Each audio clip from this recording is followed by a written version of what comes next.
ஜெபம் பண்ணுங்க, கர்த்தர் அதிசயங்களை செய்வார்னு நம்ம சொல்லணும். அது நம்ம பயோடேட்டால ஆண்டவரே எழுதுவாரு. யாராவது கவலையோடு இருந்தா நீங்க கஷ்டப்படுவீங்க, தைரியமா இருங்க, நான் ஜெபம் பண்ணுதேன், ஆண்டவர் உங்களுக்கு அற்புதம் செய்வார்னு சொல்லலாம். அதெல்லாம் பயோடேட்டால ஆண்டு எழுதிட்டே இருப்பாரு, பல பக்கத்துக்கு எழுதுவார்.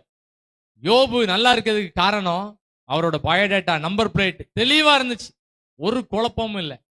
ரெண்டாவது, யோபு பல துக்கத்தை அனுபவிச்சுட்டு இருக்காரு.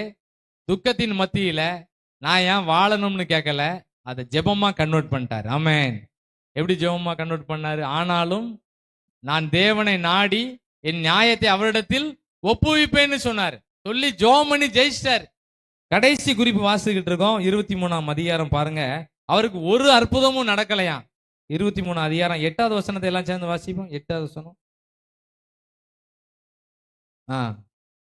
அவர் பாருங்க எவ்வளவு அழகா எழுதாருப்பாங்க. முன்னால போய் பார்த்தாராம், ஆண்டவரை பார்க்க முடியலையா. சரி, பின்னால போய் நின்று பார்த்தாராம், ஆண்டவர் பார்க்கல. 9ஆம் வசனம் வாசிங்க. லெப்ட் சைட்ல போனாராம். அதோட அர்த்தம் என்னன்னா, எவ்வளவு நேரம் ஜெபம் பண்ணாலும், நம்ம விடிய விடிய ஜெபம் பண்ணாலும், எனி டைம் ஜெபம் பண்ணாலும் சில ஜெபத்துக்கு பதிலே இல்லை அப்படின்னு இந்த ஜெபத்துல யாராவது இருந்தால், ஆண்டவர் உங்களுக்காக சொல்லக்கூடிய வார்த்தை தான் இதெல்லாம். வாசிங்க 9ஆம் வசனம் வாசிங்க. இடது புறத்தில் அவர் கிரியை செய்தும் அவரை காணேன், வலது புறத்திலும் நான் அவரை காணாதபடிக்கு ஆண்டவர் ஒளிஞ்சிருக்கிறாராம்.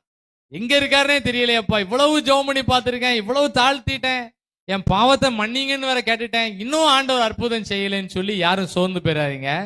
யோபு ஒரு ஸ்டேட்மெண்ட் சொல்லுதாரு பாருங்க, 10வது வசனம். எல்லாம் சத்தமா கொஞ்சம் சவுண்டை கூட்டி வாசிக்கணும். ஆனாலும் நான் போகும் வழியை அவர் அறிவார், அவர் என்னை சோதித்த பின் நான் பொன்னாக விளங்குவேன்னு சொல்லி என்ன பண்ணாரு? விசுவாசத்துல ஸ்டாண்டர்ட் ஆயிட்டார்.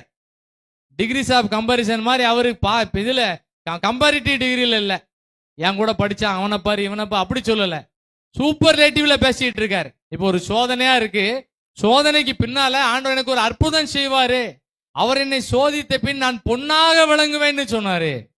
சில நேரம் நம்ம ஜெபத்துக்கு பதிலே இல்லாமல் இருந்தாலும், ஆனாலும் நான் போகும் பாதையை அவர் அறிவார், அவர் என்னை சோதித்த பின் நான் எப்படி இருப்பேன்? நல்லா இருப்பேன்னு சொல்லி விசுவாசத்துல ரொம்ப ஸ்டாண்டர்ட் ஆகிட்டார். கர்த்தர் அதெல்லாம் பார்த்து தான் 42வது அதிகாரத்தை இவருக்காகவே எழுதி வச்சிருக்கிறார், நமக்காகவே எழுதி வச்சிருக்கிறார். 42வது அதிகாரம் வாசிக்கிறதுக்கே நல்லா இருக்கும். காரணம் என்னன்னு சொன்னா, யோபுவோட பயோடாட்டா ரொம்ப கிளியரா இருந்துச்சு. நம்மளுடைய வாழ்க்கையில ஜெபத்துல எப்படி இருக்கமோ அதே மாதிரிதான் வீட்டிலையும் இருக்கணும். நம்ம வார்த்தையும் நம்ம வாழ்க்கையும் ஒன்னா இருக்கணும். நம்ம ஜெபம் பண்றோம்னு சொல்லிட்டு வாழ்க்கையில ஜெபம் பண்ணியே ஆகணும், வேத வசனத்தை வாசித்தே ஆகணும், அதன்படி நடந்தே ஆகணும். யோபு அப்படி நடந்தாரு. கர்த்தர் அவரோட